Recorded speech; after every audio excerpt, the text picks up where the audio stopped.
আপনাকে বলে দেওয়া হয়েছে বান্দা তোমার উপরে ফিতরা ফরজ। হ্যাঁ ফরজ। কি দিয়ে দিবা তুমি? খাদ্য দিয়ে, একসা খাদ্য। আপনার কেন এত বাহানা? প্রশ্ন মাদ্রাসায় দেওয়া যাবে, মসজিদে দেওয়া যাবে, আমার অমুক খালা এই হয়েছে সেই হয়েছে, এগুলো দেওয়া যাবে। বলা হয়েছে মিসকিন, মিসকিনকে যার ঘরে মাত্র এক বেলার মতন খাবারও কিছু নাই, মানে আবেগ দিয়ে কথা বলে। আপনি ঈদের দিন ভালো জামা কাপড় পরবেন, আপনি ঘি পায়েস খাইবেন, আর আপনার পাশের ঘরের মিসকিন শুধু ভাত খাবে, ভাত। বলতেছে এই জন্য টাকা দেন, তার প্রয়োজন যে কিনে নেবে। যে আপনি যে গার্লফ্রেন্ডকে নিয়ে বার্গার খান, ব্রুস্টেড খান, তখন মনে থাকে পাশের ঘরের লোকের কথা যে তার জন্য এক প্যাকেট নিয়ে যাই? শুধু ঈদের দিন ইবাদতের ক্ষেত্রে আপনার যুক্তি দাঁড়িয়ে যায়। কালকে না আপনি পায়েস খেয়েছিলেন, কালকে না ইফতারি করলেন বিরিয়ানি দিয়ে, তার সে তো মুড়িও পায়নি, মুড়িও তো পায়নি। তাহলে আপনার কেন প্রশ্ন জাগে যে ঈদের দিন সে ভাত খাবে? আরে আপনাকে বিরিয়ানি খাইতে বলছে কেন? রাসূলুল্লাহ সাল্লাল্লাহু আলাইহি ওয়াসাল্লাম তো খেজুর খাইতো। ধর্মের সাথে তামাশা। যেখানে ইসলাম যেইভাবে আসছে, আপনার বর্ণনাগুলোকে এইভাবে মেনে নেওয়াটাই আপনার জন্য কল্যাণকর। ফিতরা সম্পর্কে আমি এমন একটা কথা বলবো, আমার জন্য সামনে একটা বিপদও আছে, আবার মর্যাদার ব্যাপারও আছে। যেহেতু এটা রেকর্ড হবে, এটা শেখদের কানে যাবে, আমাদের বিপক্ষের মতবাদের লোকদেরও কানে যাবে। কে কিভাবে নেবে আমি জানি না, তবে আমি আপনাদের কাছে শেয়ার করি, আর এবং আমি এদেরকে পরোয়া করি না। যদি আমার ভুল হয় আমি শুধরে নেব পরে, কিন্তু সঠিক হলে আপনাকে এটা মানতে হবে। সেটা হচ্ছে এই বিগত আমার লাইফে কদর সম্পর্কে, ফিতরা সম্পর্কে যত কিছু জেনেছি, এইভাবে কোনো বুঝিনি, বা আমি কোনো শেখের কাছ থেকেও শুনিনি। হঠাৎ করে কালকে রাতে যখন ফিতরা সম্পর্কে আমি কথা বলবো এটা ভাবলাম, তাতে একটা হাদিস সামনে চলে আসছে। এই হাদিসটা আপনারা সবাই জানেন, এবং প্রত্যেকটা হাদিসকে খুব সূক্ষ্মভাবে, যেটা আমার আগের নোট ছিল, আমি লক্ষ্য করে দেখলাম যে গত পর্বে আমি একটা কথা লিখেছিলাম, ফিতরা সম্পর্কে আপনার আমল করা জানার জন্যে মাত্র 2টা হাদিস যথেষ্ট। কয়টা হাদিস? মাত্র 2টা। একটা হাদিস আমি বুখারী মুসলিম থেকে পেশ করব, আরেকটা হাদিস আবু দাউদ, ইবনে মাজাহ, তিরমিজি থেকে পেশ করব। 2 কিতাব থেকে 2 রকম। সুনানের কিতাব থেকে একটা হাদিস, আর বুখারী মুসলিম থেকে একটা হাদিস। সুনানুল কিতাবের যে হাদিসটা 2 আব্দুল্লাহ থেকে বর্ণনা করা হয়েছে, 2টা হাদিস। একটা হচ্ছে আব্দুল ইবনে আব্বাস, আর একটা হচ্ছে আব্দুল ইবনে ওমর। এই 2 আব্দুল্লাহর থেকে 2টা হাদিস আপনার ফিতরার জন্য যথেষ্ট। আপনার কোনো কারো কাছে জিজ্ঞাসা করার কোনো প্রয়োজনই নেই। যার কাছে 2টা হাদিস আছে, এর কাছে ফিতরার জ্ঞান নাই, তার মানে এর বিবেক নষ্ট। আর যার কাছে 2টা হাদিসের জ্ঞান আছে, সে আলেম, ফিতরা সম্পর্কে সে আলেম, তার আর কোনো কিছুরই প্রয়োজন নেই, আমি মনে করি। একেবারে এখানে দাঁড়িয়ে বললাম আপনাকে কি আছে দেখেন। প্রথম হাদিস যেটা আবু দাউদ রাহিমাহুল্লাহ তিনি তার কিতাবু যাকাতে উল্লেখ করেছেন, হাদিস হচ্ছে 1609, এবং ওই হাদিসটা ইবনে মাজাতে রয়েছে 1827। এই হাদিসের বর্ণনাকারী হচ্ছে আব্দুল ইবনে আব্বাস রাদিয়াল্লাহু তাআলা আনহুমা। আর তারগিব ওয়া তারহিবের মধ্যে হাদিসটা 1085-তে রয়েছে। ক্বালা ফারাদা রাসূলুল্লাহ সাল্লাল্লাহু আলাইহি ওয়াসাল্লাম যাকাতাল ফিত্র। রাসূলুল্লাহ সাল্লাল্লাহু আলাইহি ওয়াসাল্লাম যাকাতাল ফিত্র ফরজ করেছেন। এটা খুতবা চলতেছে, খুতবা। হ্যালো, এই এটা কি? খুতবা চলতেছে, খুতবা। এটা খুতবা চলতেছে। আজকের নেকি তুমি হারিয়েছো। হাসছো না, কথা বলছো, আজকের নেকি তুমি হারিয়েছো। এটা কোনোভাবে মেনে নেওয়ার মতো নয়। এটা হচ্ছে জুমার খুতবা। এটা আমার কোনো ক্ষতি করেননি, কোনো মুসলিমের কোনো ক্ষতি হয়নি। যে হেসেছে, যে কথা বলেছে, শুধুমাত্র সে তার ক্ষতি করেছে। আল্লাহ যেন আমাদেরকে এই সমস্ত ক্ষতি থেকে বাঁচার তৌফিক দান করে। কথা হচ্ছে যে যাকাতুল ফিতর কে ফরজ করা হয়েছে। একটা ভাষা কি বলেছেন? তুহরাতুল লিল সাইমিন লিমিনাল লাগওয়ি ওয়ার রাফাস ওয়া তু'মাতাল লিল মাসাকিন। হিকমত বর্ণনা করা হয়েছে। কেন ফরজ করা হয়েছে? উদ্দেশ্য কি? বলা হয়েছে সায়েম ব্যক্তি রমজান মাসের দ্বারা যদি কোনো আলফাল, কোনো লাগু হয়ে গিয়ে থাকে, যার ফলে তার সিয়াম ঘাটতি হয়েছে, এই একটু ফিতরা দিয়ে তার এই 1 মাসের সিয়ামের যত ত্রুটি আছে সব মুক্ত হয়ে যাবে। এটা হচ্ছে হিকমত। আরেকটা হিকমত কি? ও তু'মাতাল লিল মাসাকিন, ঈদের দিন যত মিসকিনের ঘরে খাদ্য থাকে, এই ব্যবস্থা করা হয়েছে এই ফিতরার মাধ্যমে। তাহলে এই হাদিসের মধ্যে ফরজ হুকুম পাওয়া গেল এবং হিকমত পাওয়া গেল। উদ্দেশ্য কি ফিতরা? তৃতীয় কি পাওয়া গেছে? ফামান আদ্দাহা ক্বাবলা সালাহ ফাহিয়া সাদাকাতুন মাকবুলাতুন। যেই ব্যক্তি এই ফিতরা ঈদের নামাজে যাওয়ার আগে আদায় করবে, তারটা ফিতরা হিসেবে গণ্য হবে। ওয়ামান আদ্দাহা বাদা সালাহ ফাহিয়া সাদাকাতুম মিনাস সাদাকা। যেই ব্যক্তি ঈদের নামাজের পরে ফিতরা দেবে, তাহলে এটা সাধারণ দান হয়ে যাবে, সে ফিতরার ইবাদত পালন করলো না। ক্লিয়ার কথা? এই হাদিসটা আছে আবু দাউদ, ইবনে মাজাহ, সহিহ তারগিব ওয়া তারহিবের মধ্যে রয়েছে একটা হাদিস। আরেকটা হাদিসের মধ্যে কি আছে, তারপর আমি আপনাকে বলবো যে এখান থেকে কি জিনিসটা আমি দেখাতে চাচ্ছি। বুখারী মুসলিমের হাদিসটা নিয়ে নেন, যেটা আব্দুল ইবনে ওমর রাদিয়াল্লাহু তাআলা আনহুমা বর্ণনা করেছেন। এই হাদিস ইমাম বুখারী রাহিমাহুল্লাহ তিনিও তারা যাকাতের অধ্যায়ে এনেছেন, মুসলিম তিনিও তারা যাকাতের অধ্যায়ে এনেছেন। ইমাম বুখারীর ৭০ নম্বর পর্ব, ইমাম মুসলিমের ৪ নম্বর পর্ব। বুখারীতে হাদিস হচ্ছে ১৫০৩ নম্বর হাদিস এবং মুসলিমে হাদিসটা হচ্ছে ২১৬৮ নম্বর হাদিস। হাদিসের বর্ণনাকারী আব্দুল ইবনে ওমর রাদিয়াল্লাহু তাআলা আনহুমা, তিনি বলছেন, ফারাদা রাসূলুল্লাহ সাল্লাল্লাহু আলাইহি ওয়াসাল্লাম যাকাতাল ফিতরি, আরেকটা বর্ণনা আসছে সাদাকাতুল ফিতর, আরেকটা বর্ণনা আসছে সাদাকাতুর রমাদান। তার মানে এটার ভিন্ন ভিন্ন নাম আছে। রাসূলুল্লাহ সাল্লাল্লাহু আলাইহি ওয়াসাল্লাম ফরজ করেছে রমজান মাসের ফিতরা বা সাদাকাতুল ফিতরা বা যাকাতুল ফিতরা, মানে ফিতরা ফরজ করেছে। যে ওই হাদিসও আপনি পেয়েছেন, এই হাদিসও আছে। তার উপরে এখানে অতিরিক্ত যে কথাটা বলা হয়েছে সাআম মিন তামরিন, এখন আপনাকে বর্ণনা করা হয়েছে কি দিয়ে ফিতরা ফরজ।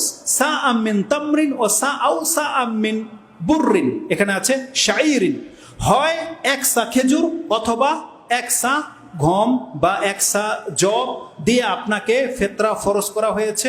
কার উপরে?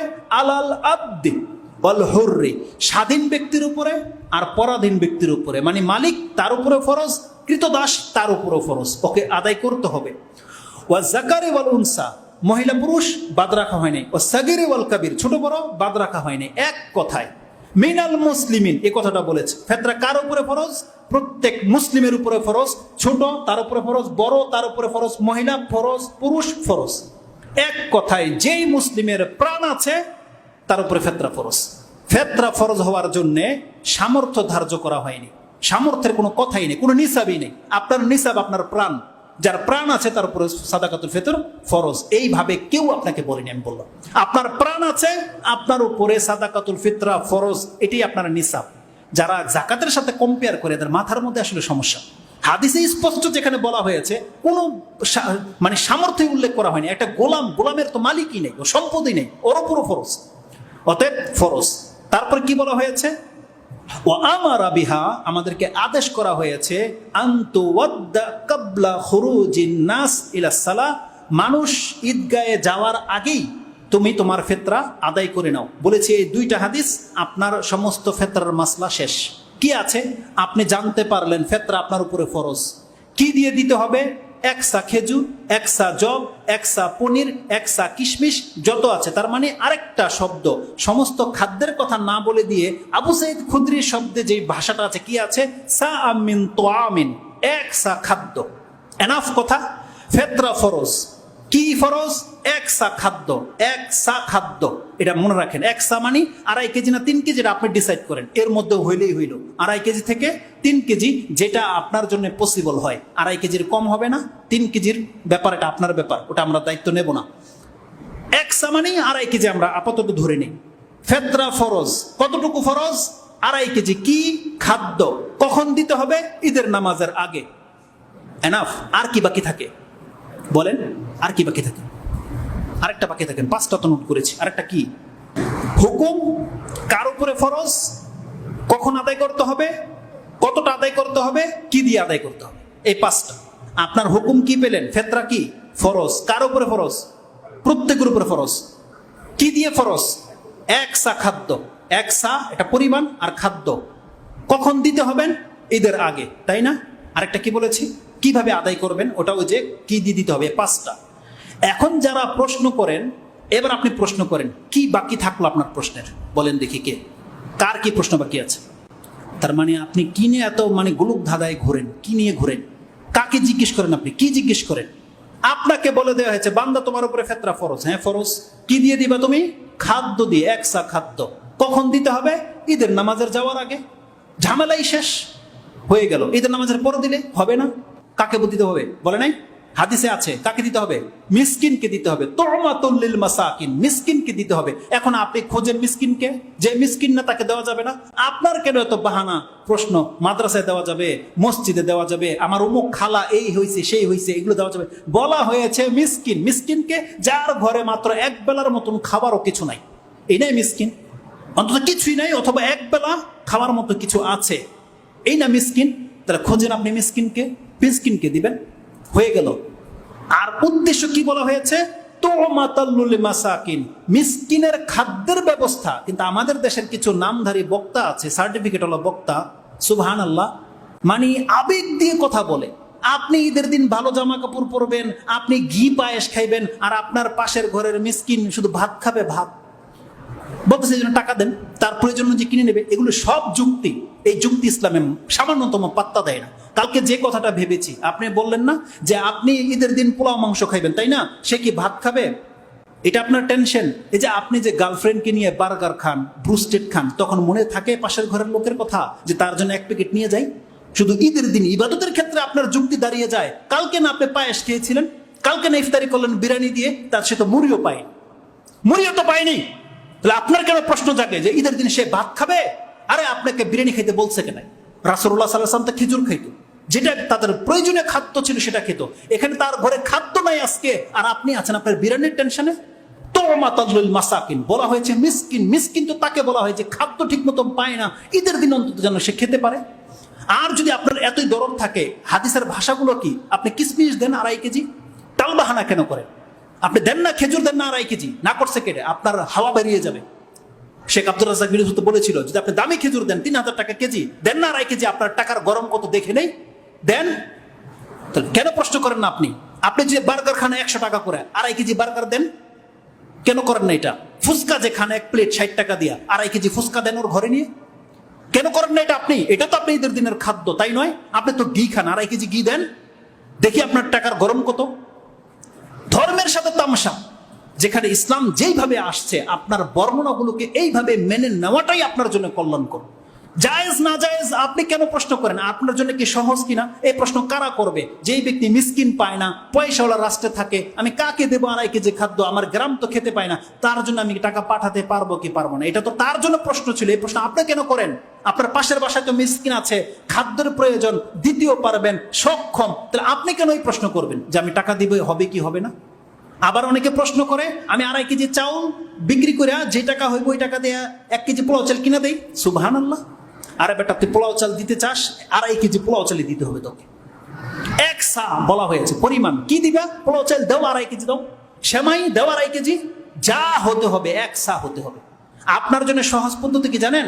একটা 2.5 কেজির চাউল ধরে এমন একটা বাটকারা বা এমন একটা পাত্র নিয়ে নেন, এই পাত্রের মধ্যে আপনি কি দিতে চান দেন। রাসূল ইসলামের ভাষাটা হয়ে গেল 1 সা।